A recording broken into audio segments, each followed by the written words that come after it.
You may clear out your browsing history every day, but rest assured, Google is compiling that data and using it to create a year-end list of the hottest trending celebrities and events known 2014 to help filter out all the cat videos. Welcome back to Midpoint, the pop culture and media maven from Mediaite, and that's Joe Concha. Hi, Joe. How you doing? I'm actually very psyched. I've never been called a maven before. This is a very big day. You are definitely a Thank you, maven. Rick. I Googled maven, and then your picture came up, so it fits. Wow, it's usually diva. Go ahead. Normally when I talk about this Google list every year, I want to think that my fellow citizens are looking up third world poverty and microeconomics, and then we find out it's like the Kardashians at the top of the list. What made the list this year for Google Trends? You mentioned the Kardashians, and certainly a hashtag break the internet was one of them.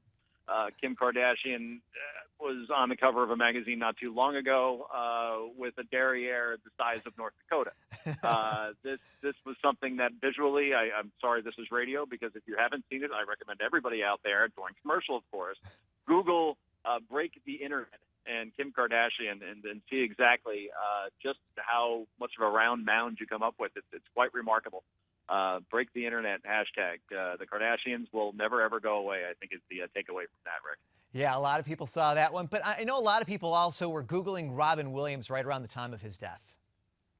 Oh, absolutely. Robin Williams was perhaps the biggest celebrity story of the year, and unfortunately a very sad one, obviously, taking his own life, a man who made us laugh so much. It's hard to believe that he would be so depressed. And when that news broke, despite the fact that you'd heard of Robin Williams' drug problems before and money problems, apparently, you never thought he'd actually go to this moment. And what we saw was this was really the first social media suicide that really went viral and really made the story much bigger than I think anybody could have imagined for a guy who hasn't really been in the spotlight for a long time. Yeah, and for a lot of people, it was a chance to kind of mourn together, to come together as a community. So I know people use that a lot with Twitter. I want to ask you about the World Cup, worldwide stage. Americans were into it, which sometimes is unique for soccer. But for the most part, one of the top Google searches across the world, right?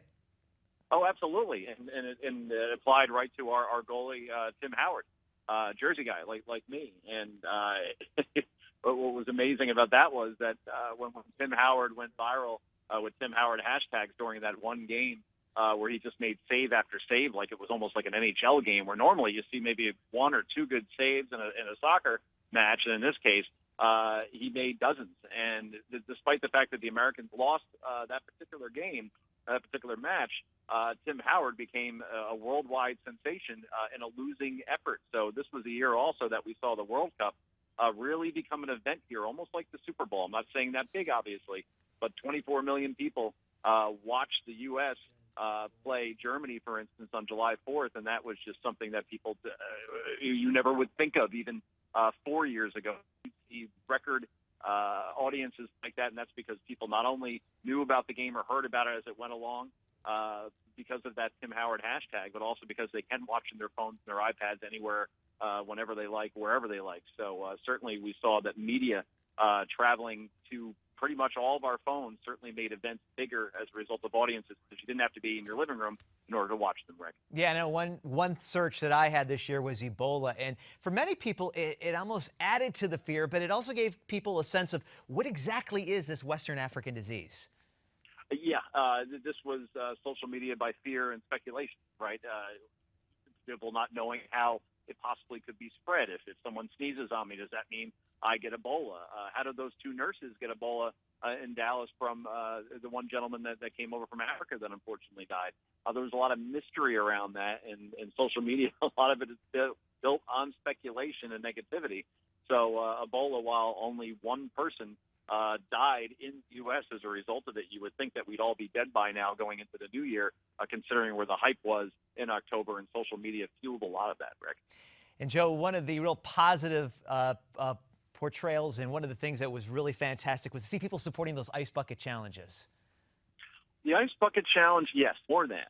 Did the ice bucket challenge. And I know myself when I was challenged by a friend of mine here in New York what am I going to do? Ignore it? I'm going to get browbeaten by my friends until I actually went ahead with it, or at least donated some money. So overall, in the fight against Lou Gehrig's disease, because of amazing social work, media, and particularly Facebook, yeah. $115 million was raised. Boy, isn't that a great job, Joe. result. We're going to leave it there. We're coming right back with the top tweets with Joe Concha.